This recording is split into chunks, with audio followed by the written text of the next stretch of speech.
नमस्कार, one India Hindi में स्वागत है। मैं हूं राम विश्वकर्मा।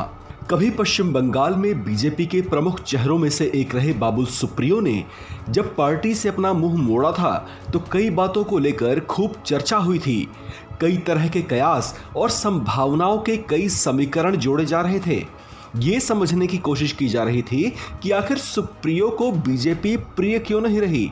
लेकिन बीजेपी से बाबुल का विदा हो जाना उन्होंने सस्पेंस ही छोड़ दिया था।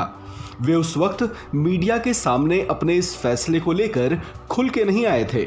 हालांकि बाबुल का वो दर्द इतने लंबे समय बाद कहीं जाकर आज छलका है, और जब छलका है तो ऐसे छलका है कि उन्होंने अपने पुराने राजनीतिक ठिकाने यानी बीजेपी पर जमकर भड़ास निकाल डाली।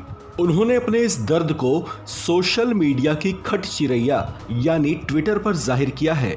अपने इस ट्वीट में बाबुल सुप्रियो लिखते हैं, मैंने पार्टी छोड़ने का फैसला नफरत और विभाजनकारी राजनीति किए जाने के कारण लिया था। मैं इस तरह की राजनीति से और जुड़ा नहीं रह सकता था। बाबुल के ये आरोप बहुत बड़े हैं। उन्होंने बीजेपी पर सीधे सीधे नफरत की राजनीति करने का आरोप मढ़ दिया है। वो और बात है कि केंद्र में मंत्री रहते हुए वे कभी भी बीजेपी को इस एंगल से नहीं देख पाए। राजनीतिक गलियारों में तो कहने वाले ये भी कह रहे हैं कि केंद्र में मंत्री पद जाने के बाद से ही बाबुल सुप्रियो बीजेपी से खिन्न रहने लगे थे, और व्यथित तो इस कदर थे कि ये ऐलान भी कर डाला था कि वे अब किसी भी राजनीतिक दल में शामिल नहीं होंगे।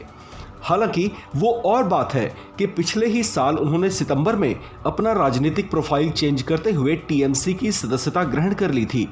गौरतलब है कि बाबुल सुप्रियो पश्चिम बंगाल में होने वाले विधानसभा उपचुनाव के मुकाबले की तैयारी में पूरे जोर शोर से जुटे हुए हैं। वे बालीगंज विधानसभा सीट पर होने वाले उपचुनाव के लिए तृणमूल कांग्रेस की टिकट पर मैदान में हैं। ऐसे में महीनों से सियासी तौर से शांत रहे बाबुल सुप्रियो के बयानों में तल्खी महसूस की जाने लगी है।